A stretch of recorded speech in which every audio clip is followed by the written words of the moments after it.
Because I believe that most people are anti-Semitic, given the option. I'm not saying they're walking around saying, fuck the Jews, they're terrible, but it doesn't take much baiting, like, hey, the Jews kind of stuff. Yeah, you're right, fuck them. Like, it's right there. And I think that I'm trying to find it in you so you see it in yourself.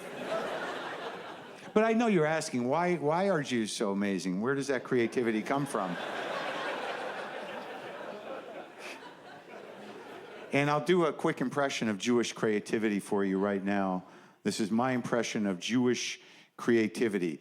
Keep making shit up that they like so they don't kill us. It's a deep place. It comes from a deep place. Yeah. The more modern version of that in the comic book era was like, I didn't flee Poland for them to kill us. Keep making up superheroes. Similar thing. Am I right? I don't really know. I don't know. Here's the weird thing about being a Jew is like, I'm not religious, but I am prone to prophecy. And I don't mean that in an arrogant way. I'm not saying I'm a prophet, but if I'm terrified, I'll go mystical. I don't mind. I'll do it. And sometimes it doesn't make sense. It makes sense to me. But I'll give you an example. Like I was hiking, and this wasn't too long ago, and I'm looking at the ground, and I realized, wow, a lot more lizards now. I don't know what that means, but I think it's deep. I think that Trump has opened the lizard portal, and I think you should share that. Why can't that be a little thing of information that you spread around a little bit? Just walk up to somebody say, Maron said the lizard portal's open, and people be like, what the fuck are you talking about? And you're like, I don't know, but it sounds scary. It sounds real. Sounds like it's happening. The lizard portal? Yup, the lizard portal is open. Saw a coyote out during the day. That's not right. They're nighttime monsters. You can tell me the lizard portal isn't open? It is, and day coyotes are among us. And you're going to say that's not a fucking problem? That's not a harbinger of what's happening? Our state is on fire right now. It's on fire all the time. Every year, California is on fire to the point where it's just the way it is. 2 weeks ago, my friend Lynn said, aren't the fires a little late this year? How is that something you say? Like it's a season. It kind of is a season. Once a year, if you live in California, you're like, fuck, there are ants and shit's burning. Must be summer. So they are late this year. And it's crazy, man. We just kind of live with it. And they're worse and worse. And, you get those panicky calls from friends and relatives on the East Coast. Like my mother will call from Florida. Hi, are you okay? Yeah? What are you talking about? The fires. Oh, shit. Yeah, they're not by me.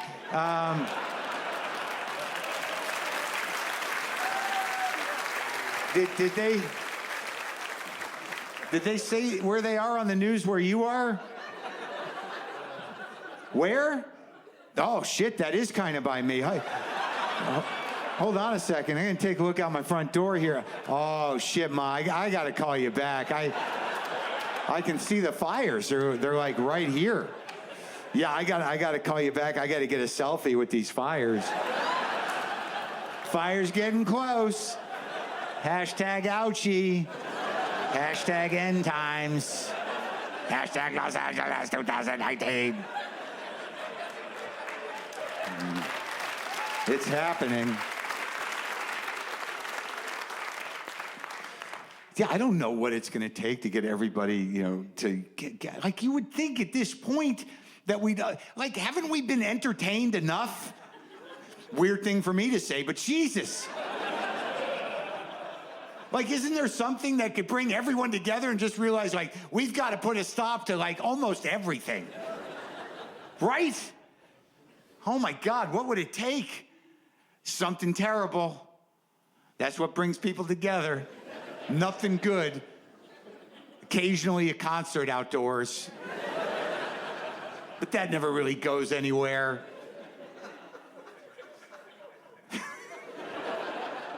It's gotta be something bad and big.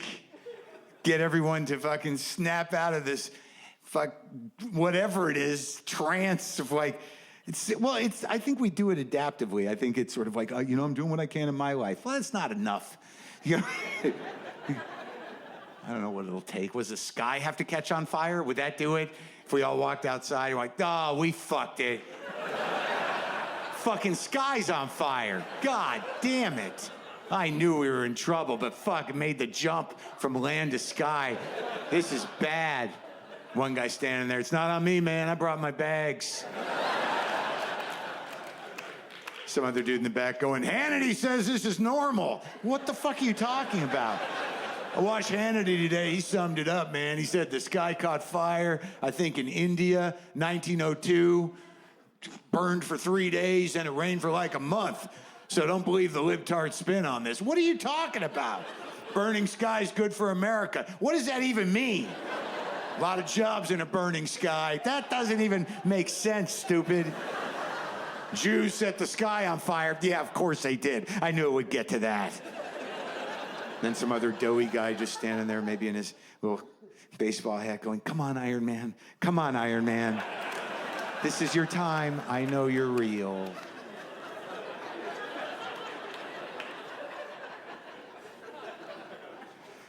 My mother is still alive, and, sorry, wrong tone. I'm blessed to have my mother still with me. Better?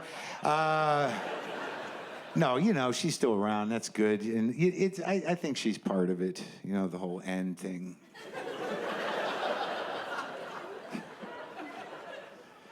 It's weird, no matter how old they get. I'm 56. My mom's still around, got all her mental things. She's all good upstairs physically. She's doing great. But they can still fuck your day up. At any age, surprise you. Like I got a text about a month or so ago from my mother in the middle of a nice day, all caps. I wish we could do your childhood over. With a little baby bottle emoji. What does that even mean? What is that? Like, I didn't even know what that, like, what was the tone of that? Was it, I didn't know if she was being contrite, or nostalgic. Like, was she taking responsibility for whatever caused me to do this for a fucking living? or was she just sort of reflecting and like, we were friends when you were 4. I don't know if you remember that. Either way, I responded with, I don't think I can handle it, with this emoji. But she's part of the end, I think. She's part of the unfolding. She's part of the prophecy. Yeah, I'm pretty sure. And I call her up, and I'm like, hi, Mom. She's like, hi, Mark. How's it going? Good. So glad you called. How are you? I'm good. What are you doing? The stuff. That's good. How about you? Everything good? Yup. What have you been doing? We went to that restaurant that we took you to when you were here. The one you always go to? Yes. They give you too much food. Okay. What else is going on? This happened like a couple months ago. My mother said this out of nowhere. She goes, I have to go, Mark. I have to go feed my iguanas. And I said, what? She goes, my iguanas. I have to feed them. I love you. Bye. My mother doesn't have iguanas. And I thought, this is her. This is it. She's starting to go, right? But then I thought, wait, maybe it's like senior sex code. You know what I mean? Maybe there was a couple of octogenarian men sitting on her sofa in their boxers going, when's this going to happen? Is it going to happen?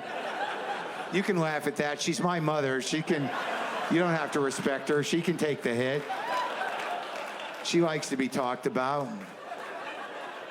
She does. When she hears that joke, all she'll say is that necessary?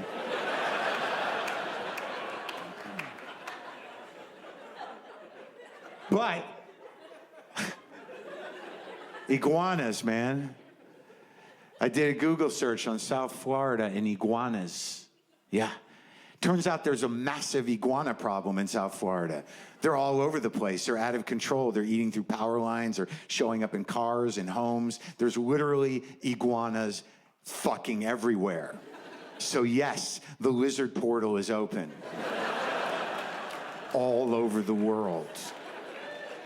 And on every one of those websites where I looked at the iguana issue, you know what it says? Please do not feed the iguanas.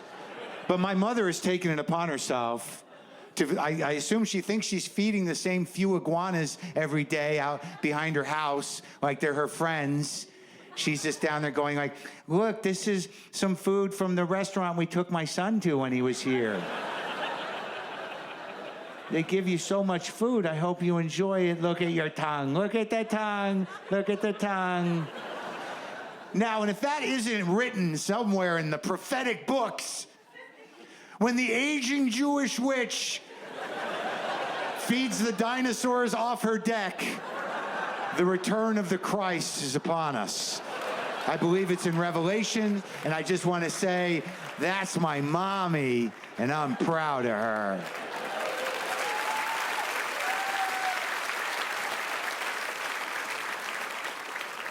Yes, I'm doing what I can, people. I'm a 56-year-old man, just trying to stay woke, you know? Yep, I am of the generation that needed waking, for sure.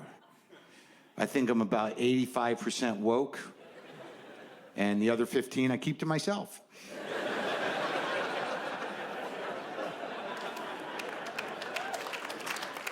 Which is actually being woke. Is putting that voice in your head that goes, hey, you know, don't say that. Maybe don't say that. Good call. Thanks for getting my back. It's a close one. I mean, look, if you were to ask me if I was a feminist, I would say, of course, but, you know, I have my days. I mean, I'm a guy. I'm a man. I've been a man all my life. Before that, I was a boy. And if you're a man, look, let's be honest. You probably heard yourself or some other dude that you know at some point in time say this. Fuck them. Fuck them all. Fuck women. Now, the question is, does that guy hate women? I don't know. Let's break it down. This is just my experience. Let's break it down. So fuck all of them? All right, you're right. Just the last 3 I dated, right? Fucking bitches. So just 3. You know what? Just Michelle, really. Fucking bitch. Broke my heart, took my shit. Fuck Michelle. So just 1 woman. Yeah, and it was kind of my fault. And I think that's a pretty good working definition of woke. It was kind of my fault. And where you go from there will determine how woke you stay. But that's the beginning of it. You go either way. It's a rough crossroads. And I think one of the biggest problems men have is that they have a dick. Most men have dicks. If you're a man, you don't have a dick, I hope it was a choice and not an accident. Dicks are a problem, and I think this is sort of the TED Talk portion of my show. I think I'll call it the history of my dick, and it's meant to be helpful. Trying to help men be respectful, empathetic, and care in the proper way with boundaries about women. And, well, dicks are, you know, it's a problem. It's an obstacle. Like, do you remember the first time you came? I'm putting this out there to the men. It's a big day. It's a life-changing day. A lot of times it doesn't even involve sexual thoughts. It just sort of happens for some reason, usually like when you're 8 or 9 or 10. Like for me, it involved a bath faucet with running water, and I stuck my dick in it. And I was 9, and I knew something was going to happen. I wasn't sure what it was, but it felt pretty big. And I could have been bad, it could have been good, but I stuck with it. Turned out to be fucking amazing. And a life changer. Really a great day. And honestly, I fucked that faucet for 1.5 years. Now, I'm trying to be honest and open. I'll get to the